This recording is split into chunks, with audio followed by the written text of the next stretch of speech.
Hey there, good morning. It's Phil Thatch, and today I'm out and about with my Nikon Z8 and my new 600mm f6.3 PF lens. The Phase Fresnel element makes it super tiny for a 600mm lens, and I'm struggling to find birds. I probably should have gone to the Hiawassee Wildlife Refuge, but I've been there a whole bunch lately, so I decided to do something else. I went to the Summit Knobs Equestrian Trail and didn't find much. I'm pretty sure I got a halfway decent picture of an eastern towhee. Here's the male eastern towhee photograph that I talked about. This is 600mm f7.1, 1/250th of a second, and ISO 3600. A lot of times today, my aperture will not be wide open at 6.3, which is where I want it, and I'll figure out why I'm making that mistake and tell you about it a little later in the video. Here's a white-throated sparrow, 1/125th of a second, had almost no light at all, wide open at 6.3, ISO 2000, and of course all the pictures in this video will be 600mm. And then I came here to the Chickamauga Dam, and actually I'm downriver of the Chickamauga Dam a little ways. I'm further down than the railroad bridge. But once I got here, haven't found much either. I did get a picture, I'm fairly sure, maybe a not very good one, of an English house sparrow, which is not exactly a feather in your cap. Here's the English house sparrow. This is a male. These are invasive species in the United States, but I still think they're beautiful, especially the males. This is 1/500th, wide open at 6.3, and ISO 360. I didn't talk about this black vulture photograph in any of the video clips. I didn't think it would be any good, but when I got to looking through the pictures, I kind of liked it. There on the side of the Tennessee River, eating a dead fish. This is 1/500th of a second, wide open at 6.3, and ISO 720. And then I was walking around down here, and I saw a great blue heron up on the railroad bridge behind me, and it flew down to the water, and I said, I wonder what's going on there. And I guess it must have seen a floating dead fish, because it nabbed this pretty large fish, and it flew by behind me here. And even though I was kind of set up for perched birds with a single point, I was still able to zip my shutter speed up to 1/2000th, and I think I got a decent shot of the great blue heron flying by with a really large fish at its mouth. Here's the great blue heron in flight with the large fish that it found. I don't know if it's a dead fish or if it flew down and got it. I'm not sure, but it sure seems happy to have it. This is 1/2000th, f6.3, and ISO 1400. I stopped by this little pond here at Chattanooga State, which is just down the road from the Chickamauga Dam where I was. And I just looked over out of the car as I was rolling through, and there was a bunch of hooded mergansers here. So I got a couple shots of hooded mergansers, and then a beautiful great blue heron flew by, and I got a shot of it as well. This is 5 male hooded mergansers and 2 females. Most of these males don't have their hood up. This one has his hood almost all the way up. Really enjoy seeing these hooded mergansers. This is 1/1250th of a second, f8. Unfortunately, the lens is a little sharper at 6.3 and ISO 800. And again, I'll talk a little later about why I keep messing up my aperture with this lens. Here's another 1/1250th shot at f8. This is ISO 900, male hooded merganser in the foreground and a female out of focus in the background. And he does have his hood almost all the way up. Here are 2 male hooded mergansers. This is another f8 shot at 1/1250th and ISO 800. And his hood is almost all the way up. Another shot of the same 2 males. This is also 1/1250th, f8, and ISO 800. Here's an f8 shot of a single male hooded merganser, 1/1250th, and again, his hood is almost all the way up. This is ISO 720. This is the shot that I shared on social media, but I think I might like this one better. On this one, he has his hood all the way up. Almost all the way up, all the way up. This is another shot at f8, 1/1250th, ISO 720. I also like this shot because you can see some water droplets on his feathers here and here. Maybe my favorite shot of the day, even though this is the one I shared on social media. I don't know, the colors seem a little better in this one than this one. I like both of them. Here's the great blue heron flying across the pond, and you can see how big the great blue heron is and how small the hooded mergansers are down here in the pond. This is 1/1250th, f8, and ISO 640. Here's another shot of the great blue heron flyby, also at f8, 1/1250th, and ISO 720. I walked back behind that pond at Chattanooga State and then through just a little bit of brush, and there's this area that has water everywhere, and there's a boardwalk. It's completely dilapidated and it's cold. There's a little thin layer of ice on the top of this water.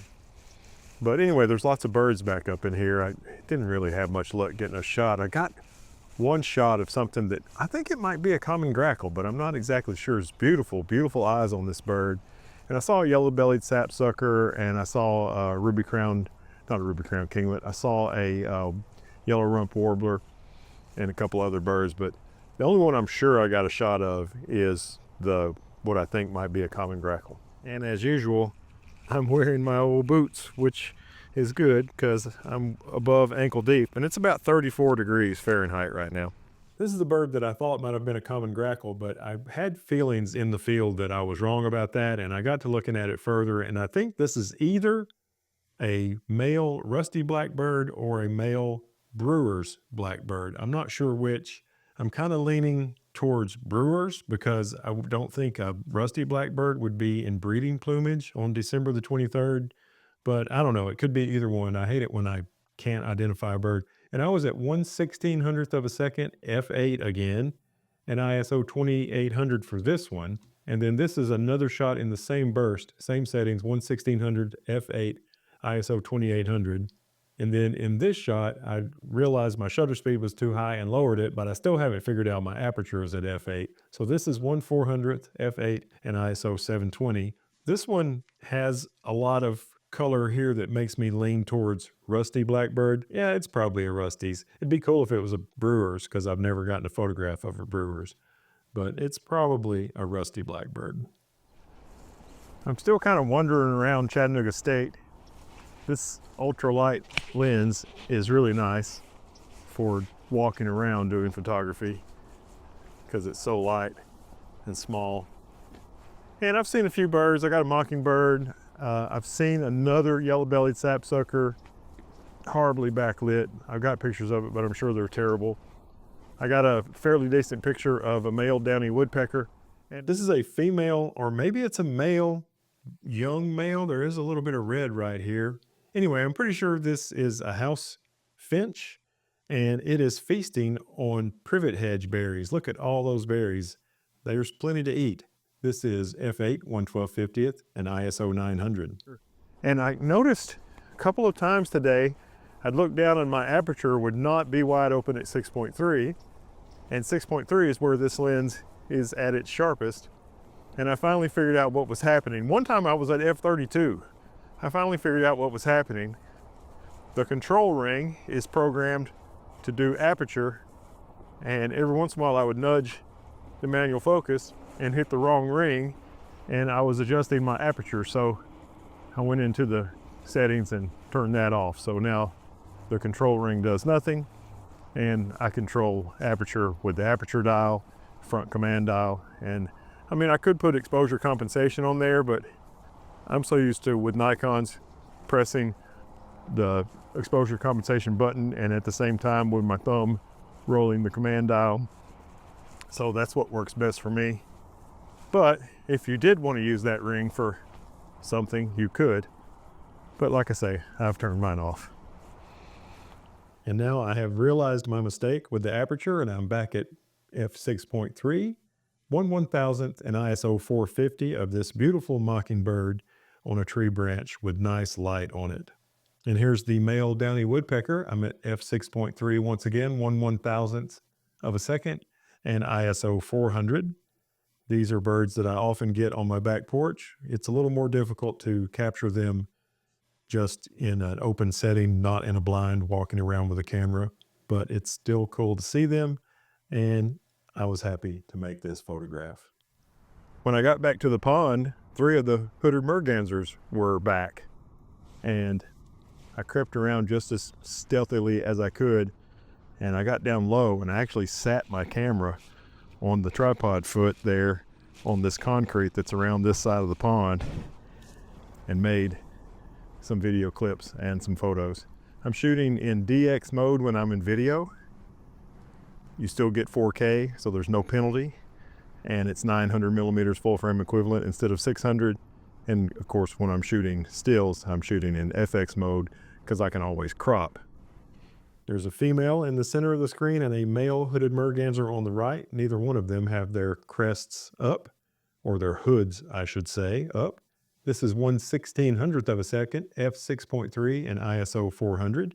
And here is the male hooded merganser on a takeoff run. The splashes in front of him is coming off the female. They both decided to take off, and they were running and getting up speed to take off. And fortunately, I was at 1/1600th of a second, so I almost froze the action. Really, I could have used a little more shutter speed. f6.3 and ISO 400.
This pond is usually full of Canada geese, but I didn't see a single one today.